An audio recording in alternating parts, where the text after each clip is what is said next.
Tema maravilhoso, esse tema especial, que Deus não apenas quer nos levar à compreensão, mas Ele quer nos levar a uma atuação, que é a respeito dos dons espirituais, e nós estamos mergulhados assim na intenção de discernir, de compreender melhor a respeito de como que nós podemos ser usados por Deus, como que Deus fala ao nosso coração, como que Deus se move em nossa vida. E isso é tremendo, é maravilhoso. Nós temos aprendido algumas coisas que são importantes. Nós temos quase que com exaustão falado delas.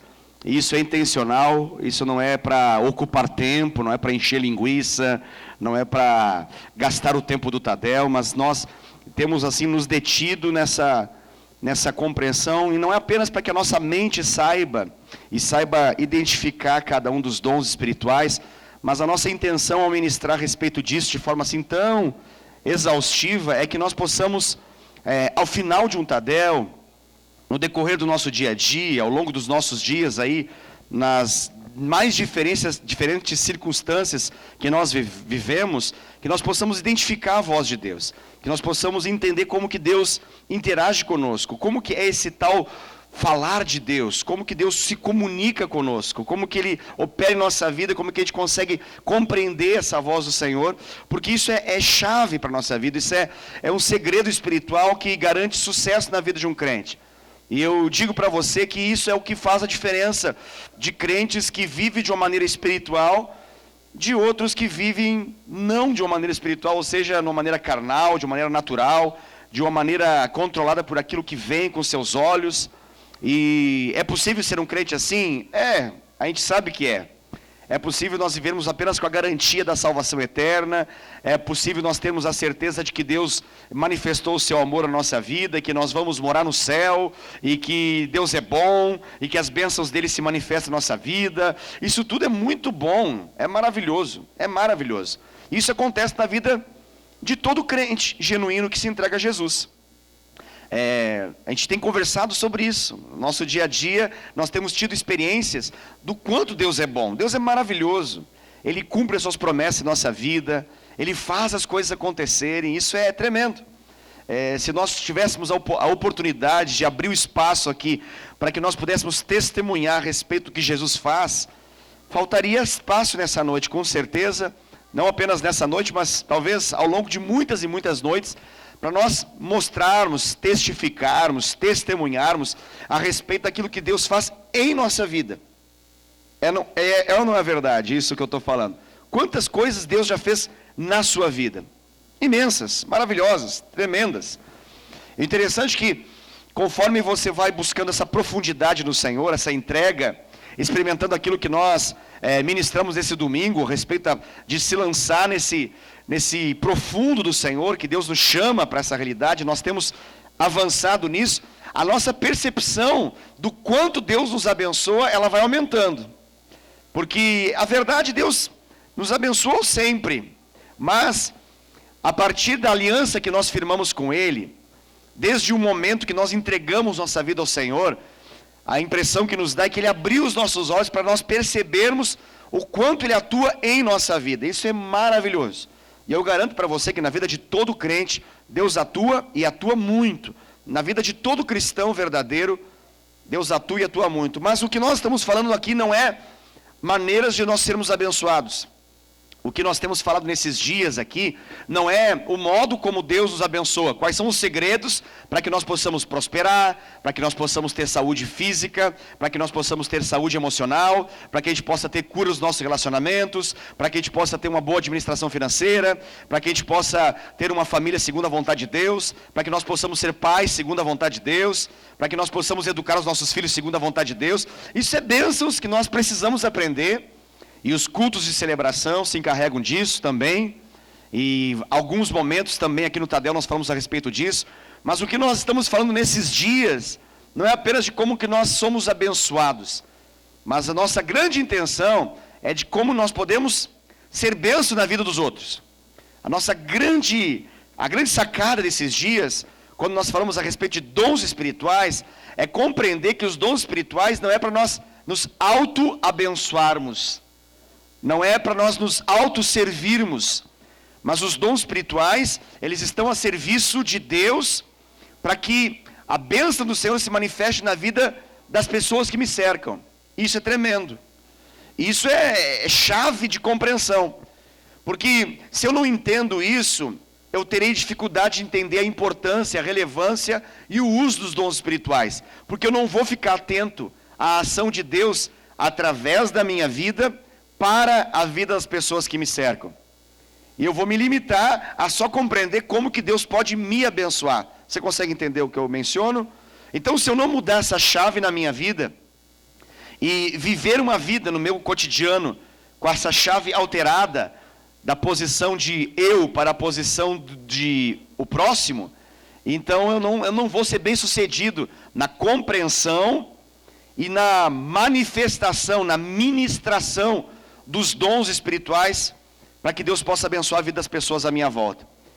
Então, a gente tem falado bastante a respeito desse falar de Deus, e muitas das vezes o falar de Deus tem a ver com a gente, glória a Deus, mas isso ainda não é a operação do dom espiritual, propriamente dito, porque os dons espirituais que nós temos falado bastante, que estão lá em 1 Coríntios capítulo 12, vale lembrar, é importante mencionar, que eles estão a serviço do outro, é a serviço do corpo de Cristo, para a edificação do corpo de Cristo.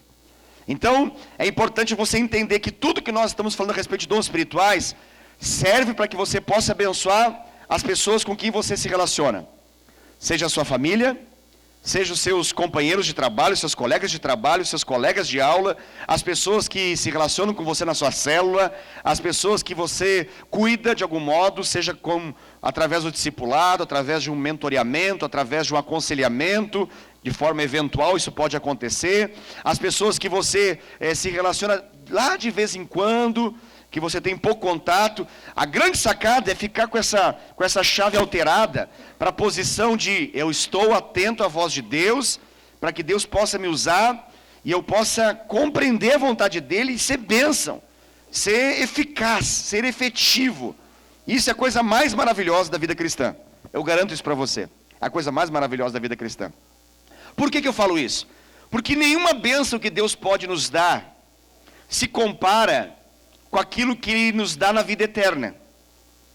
De modo que se fosse só para ser abençoado, eu diria para você, é melhor morrer.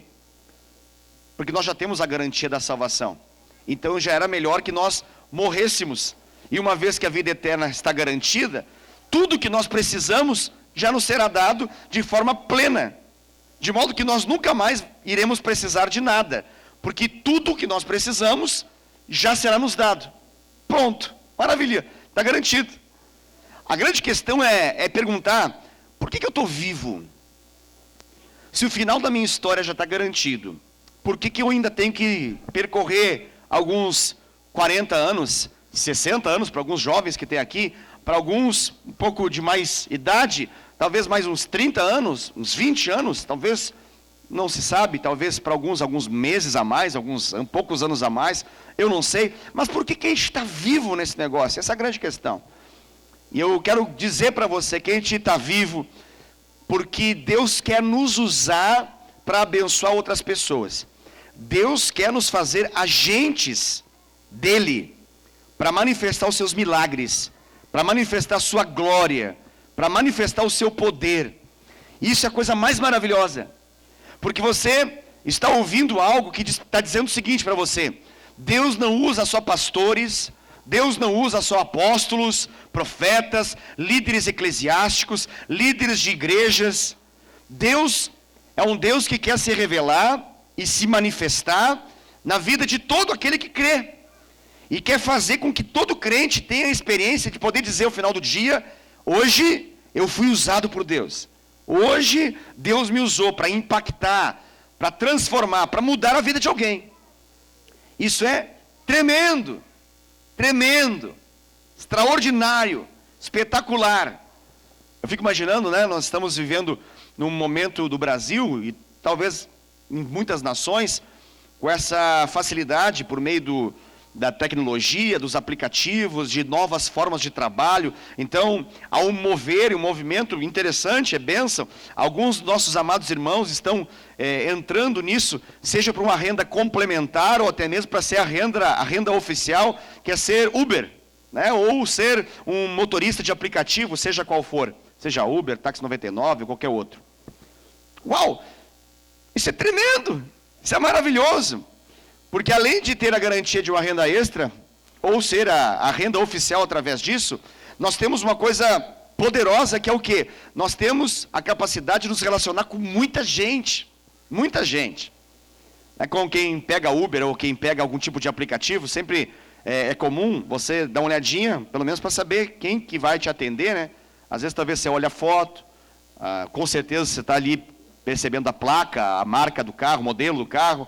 Isso é básico, mas também dá para você saber quantas corridas já foi feita, tem uma série de informações, e ali tem um registro. Às vezes a pessoa está lá, vou chutar, né, só para ter uma noção, está lá 3 meses trabalhando no Uber, ela já fez umas 600, 700 corridas. Imagina, são 600, 700 pessoas com que ela já se relacionou, pelo menos levando ela de um ponto ao outro, talvez de forma rápida, algumas de forma mais longa. Isso é bênção? É legal. Mas, pastor, é trabalho, é só trabalho. É trabalho, com certeza. É trabalho, sem dúvida. Mas é contato, é relacionamento. E cada vez, e isso é muito importante que eu estou mencionando, presta atenção, ó. Cada vez que você estiver, não com uma vaca, não com uma cabra, não com uma formiga, não com um lagarto, não com uma barata, mas você estiver com uma pessoa na sua frente, você está diante da possibilidade de Deus agir de forma sobrenatural através da sua vida, para manifestar um milagre, para fazer algo glorioso, para fazer algo extraordinário. Yes, isso é tremendo. Não, peraí, deixa eu só entender então, se é isso que está querendo dizer. Essas 600 e poucas viagens, 700 e poucas viagens, foram 700 oportunidades para que Deus pudesse manifestar algo? Sim! Sim! Ah, mas eu posso ter prejuízo, eu posso ter dificuldades, eu posso não ter tanto ganho, eu posso perder mais tempo na corrida. Não! Mas como que pode ser isso? Desde que eu aprenda a ouvir e entender a voz de Deus e a maneira como eu posso ser bênção na vida de alguém. Pode ser que em algumas ocasiões a coisa seja muito profunda, mas na maioria das vezes é algo simples, singelo, porém poderoso. Algo que marca. A nossa vida, ela é constituída de muitas marcas de Deus, que se estabeleceram através de muitas pessoas. Normalmente, nós sempre mencionamos alguém em especial que nós chamamos de pai espiritual, aquele que me ganhou, ou alguém que se tornou um pai espiritual, aquele que me cuidou. Ok, mas quer saber a verdade?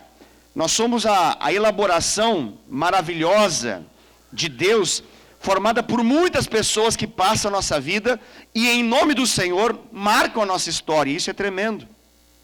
É claro que nós devemos honra a algumas pessoas de modo especial, porque elas se comprometem conosco de modo especial, mas na prática nós somos elaborados, edificados, construídos pelo Senhor por relacionamentos a todo tempo, através desse Deus que age na minha vida, através da sua vida. Talvez você pense, não, mas eu sou ovelha e o Senhor é pastor. Você não tem noção o quanto que você me abençoa. Eu não consigo ser o que eu sou sem a sua vida, sem a sua presença, sem a sua participação em nome do Senhor na minha vida. Eu melhoro, eu sou edificado, eu sou esticado pelo Senhor na medida que eu me permito me relacionar com você. Então, imagine isso, a dimensão desse negócio, do quão profundo isso pode ser, e do quão poderoso isso pode se tornar, se eu ligo, aciono essa chave, não na perspectiva de ser só abençoado, mas na perspectiva de que eu posso abençoar, eu vou abençoar. Isso é algo tremendo, isso é algo fantástico. É como assim, você acordar amanhã, e não só ter a certeza que você está saindo para o trabalho, e você ora, Deus me abençoa para que não bata o carro, me abençoa para que eu possa vender, me abençoa para que nada grave aconteça, me abençoa para que as minhas metas profissionais sejam alcançadas, me abençoa por isso, me abençoa, me abençoa, e me abençoa, e me abençoa, e me abençoa, em nome de Jesus, amém, que bela oração de me abençoa. eu posso virar essa chave. Como que eu viro a chave? Eu viro a chave e digo para o Senhor: Senhor, eu estou entendendo que toda pessoa com quem eu me relaciono é uma oportunidade para que o céu toque a terra. E para que eu seja usado poderosamente na vida de alguém. Às vezes é do modo mais simples que eu possa imaginar. Às vezes é de um modo até mesmo sem palavras. Às vezes é um sorriso, às vezes é um abraço, às vezes é um toque nas costas, às vezes é uma palavra de uma frase, às vezes é uma palavra, literalmente uma palavra, às vezes é uma ministração, às vezes é um conselho. Isso tudo flui como, pastor? Como é que eu consigo perceber? Através dos dons espirituais.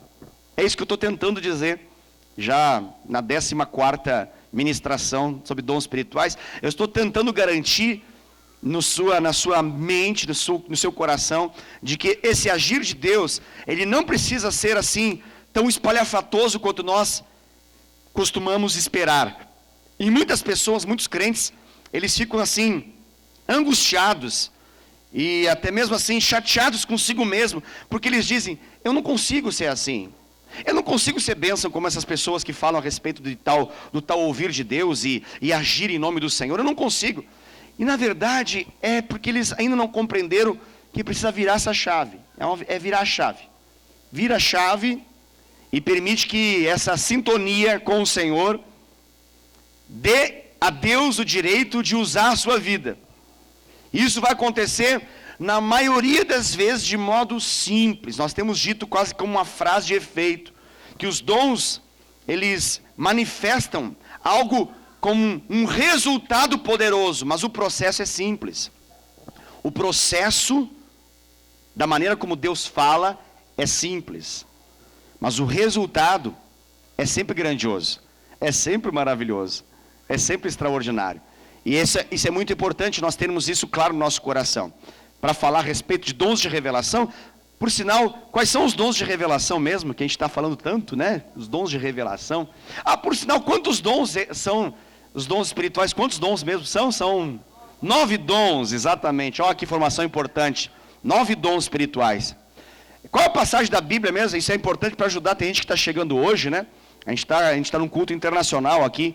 Temos a presença de irmãos colombianos, então está acontecendo enquanto eu falo, está acontecendo ali lateralmente uma tradução simultânea. Então é importante para que ele possa entender o que a gente está fazendo, né? Está entendendo aqui. Então, qual é a passagem bíblica que nós estamos falando a respeito de dons espirituais? Ela está onde mesmo? Em 1 Coríntios, capítulo 12. Ok? Esse é um capítulo muito importante a respeito de dons espirituais. Quantos dons o apóstolo Paulo, que é quem escreveu essa carta, ele fala em 1 Coríntios 12? Quantos dons são? 9 dons espirituais.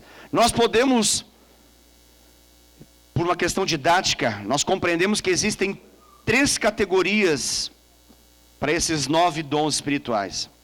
Nós chamamos a primeira categoria, que é a que nós estamos até agora, nós chamamos de dons de revelação. E esses dons de revelação, nós temos 3 dons de revelação. Quais são eles mesmo? Palavra de sabedoria. O que é a palavra de sabedoria mesmo? A palavra de sabedoria é o quê? A palavra de sabedoria é uma revelação de forma sobrenatural. Não é uma revelação de alguém que me revela, mas uma revelação que Deus me revela. Ok? Que Deus me traz a respeito de algo que ainda não aconteceu. Certo? É o dom, dentre os 12, que mais está ligado a algo que ainda não aconteceu. Ou seja, uma predição. Algo que está sendo previsto, visto com antecipação, visto previamente. Então Deus traz essa revelação para um crente, cheio do Espírito Santo, para um homem, mulher de Deus, ele traz essa revelação. E na medida que ele ministra essa revelação, o modo que ele ministra se estabelece através de um detalhezinho importante da palavra de sabedoria, que é o quê? Que a gente sempre explica quando a palavra de sabedoria, ela não é apenas uma revelação do futuro, mas ela é uma revelação seguida de um conselho. Então, não é apenas vai acontecer, mas é um vai acontecer e a vontade do Senhor é essa. Dentro dessa revelação do que está por acontecer, há um conselho útil da parte de Deus, por isso que é sabedoria, por isso que envolve sabedoria. A palavra de conhecimento, que é a que nós estamos falando bastante a respeito dela, ela é esse segundo dom dentre esses três, que nós estamos dizendo que tem uma categoria aqui que nós estamos chamando de dons de revelação. O primeiro dom é palavra de sabedoria. O segundo qual que é mesmo? Palavra de conhecimento. O que seria a palavra de conhecimento? A palavra de conhecimento seria uma revelação sobre algo que já aconteceu ou algo que está acontecendo. Não é sobre algo que vai acontecer, é algo que já aconteceu ou algo que está acontecendo. Lembrando que é uma revelação, não é uma informação lateral, não é uma fofoca, não é alguém que me disse, não, é uma revelação que Deus traz, Por falar nisso, é bom sempre perguntar, para ver se a gente está entendendo mesmo, e a gente alinha também esse conhecimento, como que Deus traz revelação à nossa vida? Porque esses três dons são dons de revelação, a gente já sabe disso. Mas qual é a maneira como Deus traz revelação? Como que Deus fala conosco? Como que nós podemos dizer que, de fato, nós ouvimos a voz de Deus? Vamos lá, pelo menos três maneiras, vamos lá. Sonhos, ou seja, você está dormindo, e diferente de um sonho normal, porque existe sonho natural, existe sonho de opressão, e tem sonho de feijoada, que a gente come por volta da 1 da manhã, e a gente vai dormir de barriga cheia, e aí a gente tem um sonho assim, estilo feijoada, e a gente fica confuso, se é Deus, se é o diabo, quem é, e é só a barriga mesmo, tentando acomodar aquela estrutura toda que foi colocada para dentro, que dá um trabalho lascado aqui dentro para fazer esse negócio, e o cérebro fica batendo lá, tentando entender por que jogou tanta coisa para dentro. Então tem essa situação também. Então não confundamos, o sonho aqui é um sonho de Deus, é um sonho espiritual, é um sonho que traz revelação. Em algumas situações envolve batalha espiritual, e em algumas situações envolve o conteúdo, tem a ver com a realidade da opressão, pode ser, também pode ser, mas o sonho é uma maneira de Deus falar conosco. Se a gente estiver de dia assim, quais são as outras duas maneiras então? Não de noite, dormindo, mas agora acordado. Quais são as outras duas maneiras de Deus falar conosco? Através de visões. Então, e é sempre bom explicar isso, porque de repente alguém ouve e vai para casa e ora: Senhor, eu quero dormir de forma atenta, hein? Eu quero sonhar, eu quero ficar sabendo assim, e eu quero de repente se acordar, quero voltar no mesmo sonho, se acordar de novo voltar no mesmo sonho, e eu quero assim saber o episódio do episódio para poder montar o cenário da novela ou do seriado americano e poder chegar para alguém e dizer: agora sim eu entendo esse negócio de sonho. Ou alguém ouve a gente falar assim, a visão, e pensa: meu Deus, eu vou orar aos céus, eu vou começar a olhar assim pela janela do meu trabalho, eu vou ficar detido numa nuvem e vou pedir: Senhor, eu quero ter uma visão. E de tanto forçar a vista, talvez você vai conseguir ver a nuvem se transformar em alguma coisa. Aí a nuvem dá uma mudada, você fala: olha, agora parece uma casa. Olha, agora parece aquele irmão da igreja. Agora. Então, depende do formato da nuvem, claro, né? Então, isso seria uma maneira forçada. É assim que Deus fala? É assim? Não. Então, como que é essa tal visão? E como que é esse tal sonho? Isso é importante entendermos. Na maioria das vezes, se falar de Deus, ele não é tão assim, tão recheado de informação. Dentre esses três modos que nós estamos falando de Deus falar conosco, o sonho costuma ser o mais recheado de todos. Volto a dizer, essa explicação é importante. O sonho costuma ser o mais recheado de todos. Traduza recheado, pastor, é aquele que tem mais recheio. O que seria o recheio? Aquele que tem mais conteúdo. Normalmente o sonho, quando Deus nos dá um sonho, ele está lotado de informações, muitas. Cores, cheiros, detalhes, sentimentos, impressões, está tudo lá. Personalidades, situações, locais.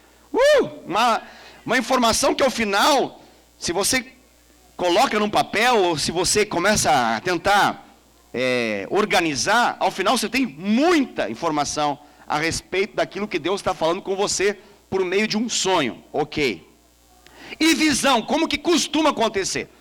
Em alguns poucos casos, raros são os casos, a verdade é essa, raros são os casos, a visão tem muito conteúdo. Raros são os casos. Poucas são as vezes, normalmente, com pessoas que já estão mais experimentadas nessa maneira de Deus falar, elas conseguem perceber tanto conteúdo numa visão. Vale também uma explicação importante.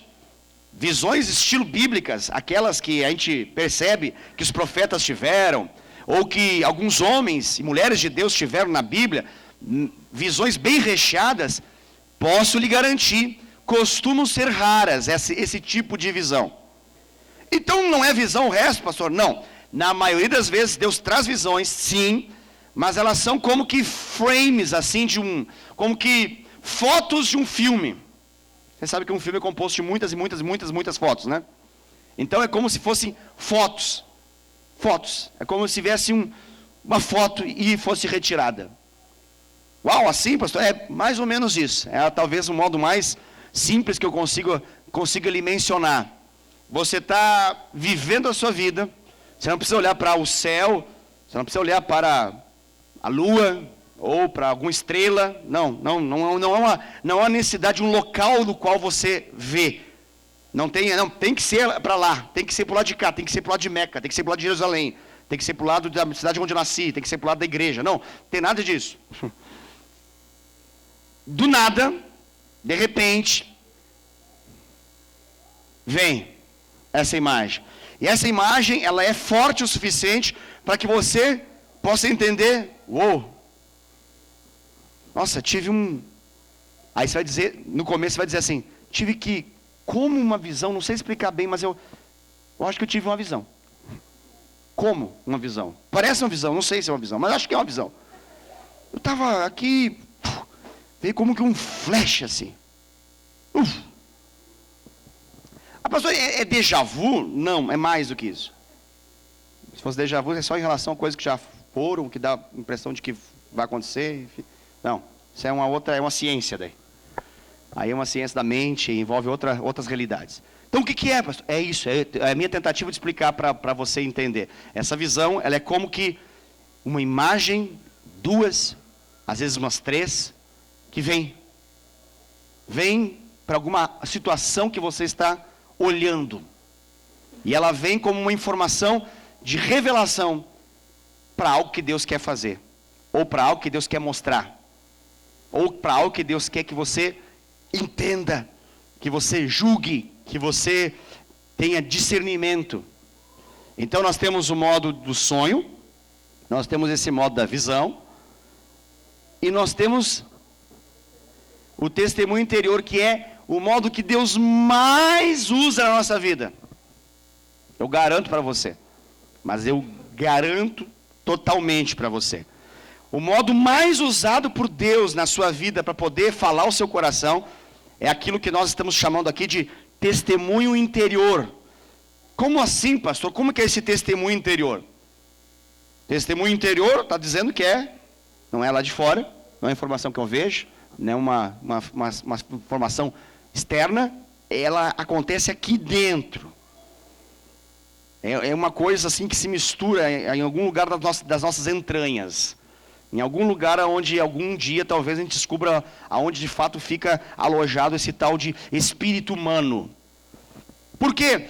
Porque nós temos uma palavra da parte de Deus que nos garante que o Espírito Santo, ele testifica no nosso espírito. E esse testificar é a obra de alguém que testemunha, por isso o nome testemunho interior.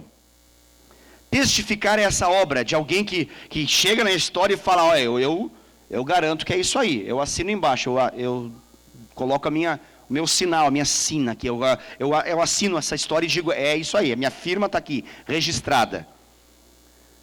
Isso quem faz é o Espírito Santo no nosso espírito humano, trazendo informação.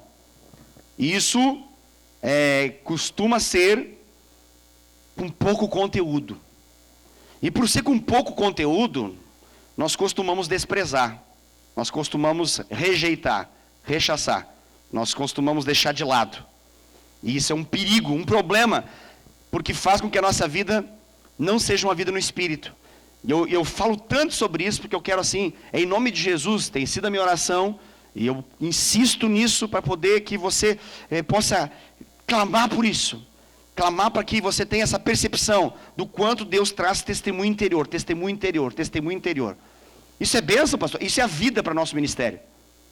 Se eu puder dizer para você, o que nesse ano aconteceu para dizermos que esse é o ano do avivamento? Tudo o que tem acontecido para comprovar, garantir e testificar que esse é o ano do avivamento aconteceu em nome de um testemunho interior. Tudo. Desde as pregações do pastor Wesley ou de qualquer pessoa que suba aqui, desde as ministrações de oração que acontecem nas vigílias, desde as ministrações de Deus que acontecem em meias células, desde os relacionamentos que acontecem no dia a dia, durante a semana, entre os irmãos, inclusive eu. Isso há um fluir constante que nasce aonde? Nasce de um chamado assim, testemunho interior. Por exemplo, num final de culto como esse de domingo, a gente estava aqui alucinando em Deus. Chega um momento específico, e isso é maravilhoso, que algumas pessoas, parece que a chave literalmente ela muda. Elas estavam na condição, e não tem nenhum problema, porque era um momento para receber mesmo, era um momento para ser ministrado mesmo. Elas estão sendo ministradas, mas daqui a pouco, vira a chave. E vira a chave, aí já não é mais ela querendo, ela que eu digo, não um gênero feminino, mas ela, a pessoa, já não é ela só querendo receber e se aprofundar naquilo que Deus tem, mas do nada, de repente, vem um testemunho interior. E como que isso acontece? Porque você está ali, de repente você olha para o lado, e você está de novo, e aí ao olhar para esse lado, veio. Veio o quê? Veio essa testificação de Deus. É como uma palavra. E como que Deus fala? Na maioria das vezes, de forma muito abreviada. Uma palavrinha. 2, 3, poucas. Uma palavra, um sentimento, uma sensação, uma impressão que é gerada. E que às vezes se traduz assim, chega para você com a seguinte informação: você deve sair de onde você está, ir até a pessoa e orar com ela. Aí você fica, meu Deus, o que eu faço? Eu não sei o que eu vou orar. Mas aí, o testemunho interior do Espírito Santo é, faça isso. Aí você fala, Jesus Cristo, mas eu não sei o que eu vou obedecer ao quê? Eu obedeço, mas eu vou falar o quê? E aí você vai descobrindo algumas realidades bíblicas de que quando você obedece, mesmo que na presença de reis, Deus vai colocar as palavras na sua boca, para que você possa falar diante dos homens mais letrados, eruditos, e com as maiores ciências que a terra pode dar, porque você está sendo movido no Espírito Santo, não na base de um convencimento natural, de uma palavra de persuasão humana, mas porque você ousou obedecer. Mas como que é essa obediência? A gente fala muito de obediência, e a gente não entende que a obediência é algo simples. Nesse caso, o que essa pessoa que já sabe o que tem que fazer, o que ela precisa fazer? Ela precisa saber o que orar, não é mesmo? Não. Ela precisa sair do seu lugar e ir. E o que acontece depois? Ela vai, ela chega, ela bota a mão, se aproxima do ouvido, sei lá, abraça, não abraça. Depende da maneira como isso vai acontecer. E aí, essa pessoa, ela tem aquele 1 segundo que parece uma eternidade, que ela fica ali, e ela fala, Senhor. E quando ela fala, Senhor, desenrola um manto. O papiro, né, fica ali na frente. É nessa hora que vem, e começa a vir. E ao final, principalmente para aqueles que estão começando nessa vida no Espírito, você chega à seguinte conclusão: meu Deus, que coisa doida que acabou de acontecer. Eu orei um monte de coisa que eu nunca imaginei que iria orar. Eu falei um monte de coisa que eu nunca imaginei que ia falar. E detalhe, eu não tenho nem noção de como que isso vai acontecer. E eu não tenho nem como garantir que de fato isso que eu acabei de falar aconteça. E agora? O que eu faço, Jesus? É assim que funciona. Na maioria das vezes, principalmente no começo, você sai sem saber exatamente. E detalhe, aí chega um momento que você vai se acostumando a fazer isso.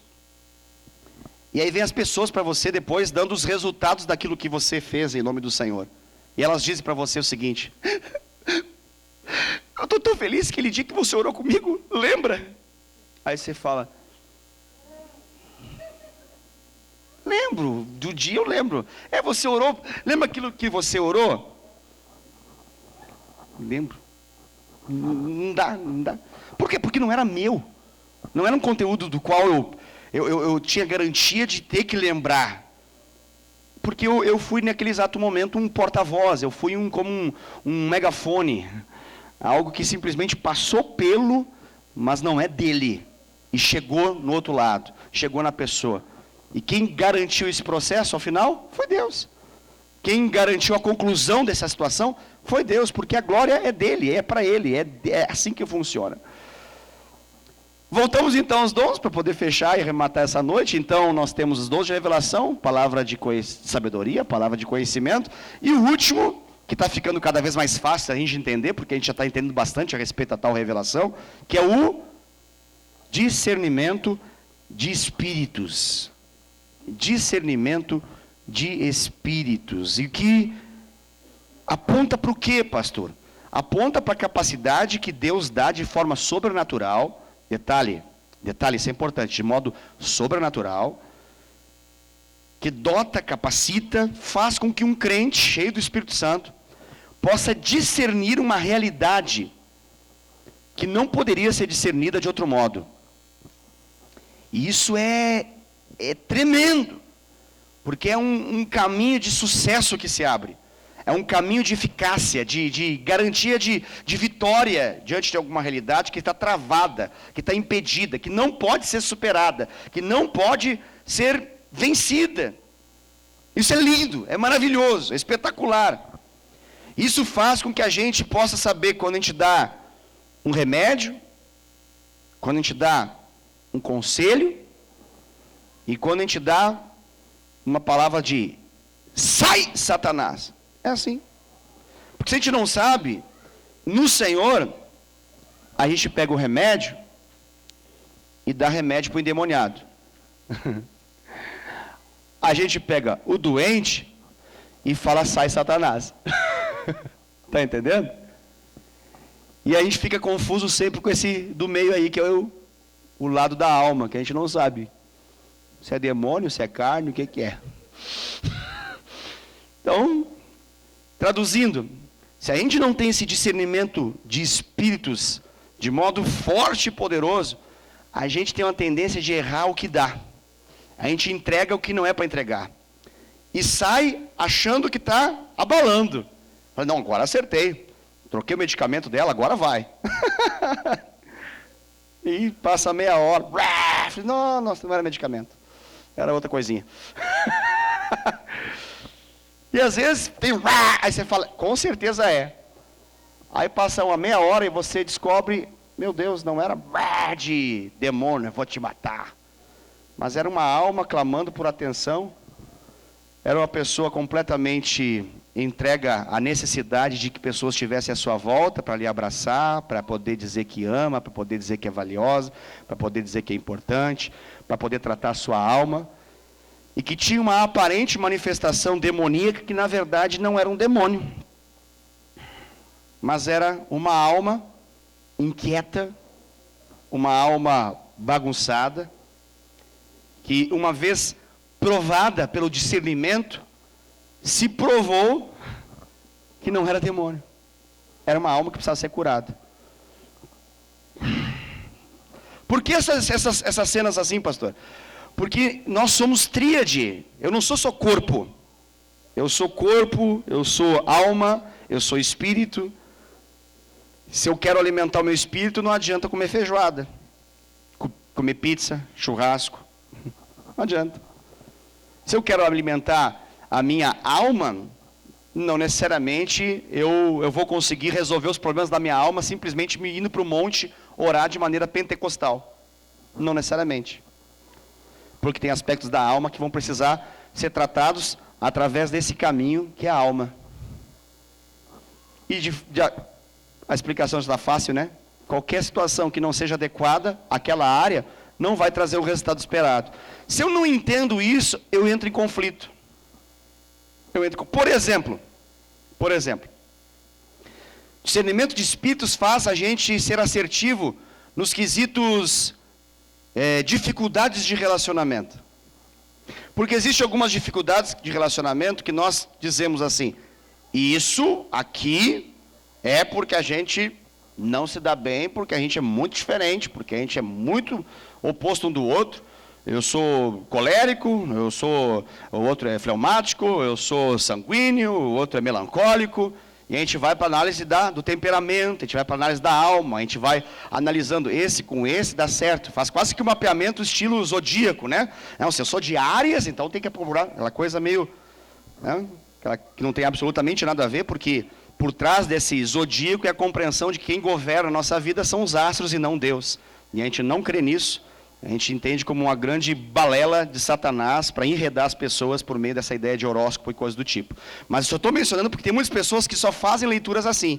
Elas entendem com quem se dão mais ou com quem se dão menos, na perspectiva simplesmente de uma análise alma. E tem outras que vão para o outro lado. Todo entrave, rapidamente dizem demônio. É demônio, é demônio, é demônio, é Satanás, é espírito maligno, é uma atuação demoníaca, e aí já vai para os nomes, é o tal espírito, é isso e tal. Pode ser uma coisa e pode ser outra? Claro que sim, mas precisa ser discernido de que modo? De forma espiritual, de maneira que esse dom entre em ação e possa solucionar algumas situações. Porque às vezes a gente está entendendo que uma realidade está emperrando por uma atuação maquiavélica de Satanás, sendo que, na verdade, eu estou com uma dificuldade de lidar com um temperamento muito diferente do meu. Porque me cansa lidar com essa pessoa, me estressa lidar com essa pessoa. Por exemplo, para uma pessoa que tem um temperamento de dar respostas rápidas para muitas coisas da vida, ele é muito proativo. Muito proativo, ele olha uma situação, ele vai lá e resolve, ele olha a situação, vai lá e corrige, ele vai lá uma situação, ele está lidando sempre para ontem, é para ontem. Aí você coloca do lado dessa pessoa, uma pessoa assim vagarosa, tranquila, suave, calma. Ela pensa, ela raciocina de modo calmo. Ela se expressa de modo calmo. Ela fala de um jeito calmo. Então, fica um pouco difícil para pessoas que são muito rápidas lidar com esse slow motion. Então, para algumas situações da vida que exigem uma certa agilidade, a pessoa muito rápida, ela fica com um pouco de dificuldade para lidar com alguém que demora para até mesmo fechar a porta do carro, por exemplo. Então a gente vai dizer que é demônio essa situação, vai dizer um demônio, mas na verdade são temperamentos distintos. Eu posso ser uma pessoa que tem um temperamento que facilmente me gera extravagância. Eu faço as coisas de modo bem claro, espontâneo, visível, quase que espalhafatoso. Em contrapartida, tem pessoas que, se elas entrarem no lugar, e depois de 2 horas alguém perguntar, vocês viram que aquela pessoa estava aqui? Estava aqui? Eu não percebi que ela estava aqui. Mas tem pessoas que a gente sempre sabe que elas estão aqui. Porque elas riem mais. Elas riem mais alto que as outras. Elas interagem de modo mais rápido que todas as demais. Fica fácil. E enquanto essas pessoas que interagem bastante e se demonstram bastante, fazem toda a sua... E não tem como mudar isso, porque esse é o temperamento dela, ela é assim. É assim, não estou falando dela no sentido de uma pessoa especificamente, ou de um gênero feminino, mas ela no sentido assim, a pessoa. Você entendeu, né, Rubens? Do outro lado, nós temos uma pessoa que ela pode estar assim, com completa atenção, ligada, vidrada, mas ela vou exagerar um pouco, mas nunca vai falar publicamente e vai dizer: eu queria fazer um comentário, ou eu queria perguntar tal coisa, ou nunca. Ela morre se você pedir isso para ela. Ela tem uma síncope, ela cai dura no chão. É sério, não é brincadeira esse negócio. Faz parte do ser dela, do jeito dela ser. Só que para essa pessoa, completamente espontânea, ela olha e fala: é um demônio de religiosidade que se apossou dessa pessoa. Isso é um demônio de infertilidade espiritual. Isso é um demônio de frieza espiritual. Isso é um demônio. E vai no nível do demônio. E toda análise é quase que demoníaca em função dessa pessoa. Mas pode ser demônio também? Pode ser. Não é que não seja. Mas é muito rápido o processo de nós fazermos uma avaliação a nível natural das coisas. Então, a gente vai fazer uma avaliação, eu olho, esse sorriu, e esse está com cara fechada, então ele não gosta de mim. Não gosta de mim. Isso é natural. Isso é uma avaliação natural. Isso é fácil, que ele é amado, olha como ele me ama. Contrapartida, deixa eu ver, tem um que está lá, no exato momento, com a cabeça baixa no celular. Ele me odeia. Me odeia. Eu tenho isso no meu coração. Ele me odeia. Parou agora de olhar no celular. Talvez não me odeia tanto assim. Está vendo como muda?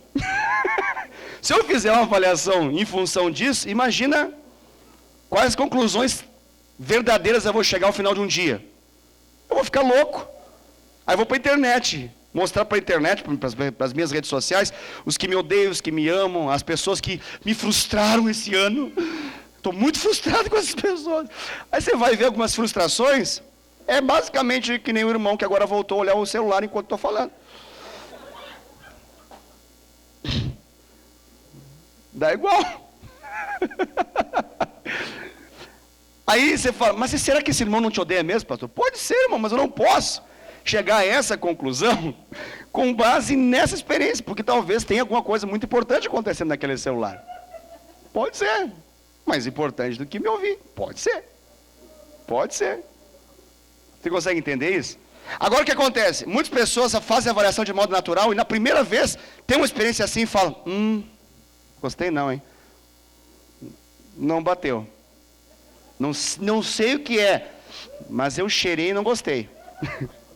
Tem gente que tem um cheirador muito estragado, né? Porque cheira uma coisa uma hora, cheira outra coisa a hora. E aí o que acontece? A falta de discernimento faz com que as pessoas comecem a acreditar tudo a Deus ou ao diabo. Aí tem hora que elas dizem assim: Deus me disse isso. Dá 6 meses. Deus me disse isso. Aí você vai ler, mas Deus não tinha dito isso? Elas vão para algumas explicações aparentemente muito boas da Bíblia. É que a nuvem mudou. Parece uma nuvem de lágrimas sobre os meus olhos, né? Porque que nuvem é essa que muda tanto? Que Deus bipolar, que tem hora que ele diz assim: esse é o que eu quero para a sua vida, esse é o lugar, essas são as pessoas, esse é o casamento, esse é o pastor, esse é o líder, esse é a ovelha, 6 meses depois não vale nada, não entendo nada, isso aí é uma porcaria. Deus me disse. Então, essa bipolaridade, ela não é espiritual não. Ela não tem a ver com discernimento espiritual, tem a ver com as minhas impressões que variam de acordo com algumas circunstâncias. Se eu vou viver a vida assim, baseado nisso, meu Deus, eu vou viver em parafuso, eu vou viver um lunático. Eu vou viver trocando tudo na minha vida a cada 6 meses. Tudo, talvez até meu casamento. Talvez. Porque as coisas vão alterando e eu vou alterando junto com elas. Então a gente tem que ter a segurança de entender de Deus a vontade dEle para cada situação da vida. E isso nós precisamos. E eu gosto de mencionar que existe um nível de discernimento que ele não é esse do dom, mas é aquele que a Bíblia fala em várias passagens, que é um discernimento que Deus quer trazer à vida de todo crente para que ele possa ser assertivo, na esfera mínima da sua própria vida, para que ele possa ser abençoado. O discernimento de espíritos tem a ver com o outro, mas com a sua própria vida, você, pelo amor de Deus, precisa desse discernimento, que tem a ver com a sua própria vida, para que você não entre em parafuso, para que você não queira se matar a cada 6 meses, para que você não troque tudo na sua vida a cada 6 meses, em nome de que algo mudou, a estação mudou, o clima mudou, a nuvem mudou, Deus mudou, sei lá. E isso é uma paranoia que não tem fim. Então nós precisamos desse discernimento básico que está à disposição de todo crente, sendo que existe um discernimento de espíritos, que nós vamos falar mais a partir da próxima semana a respeito dele, que vai nos fazer entender como que ele se move em função da igreja e daquilo que envolve o dia a dia do ministério, dos nossos relacionamentos, da nossa vida como um todo. Amém, queridos? Glória a Deus. Louvado seja o nome do Senhor Jesus. Vamos orar e vamos encerrar então o nosso Tadel, sim.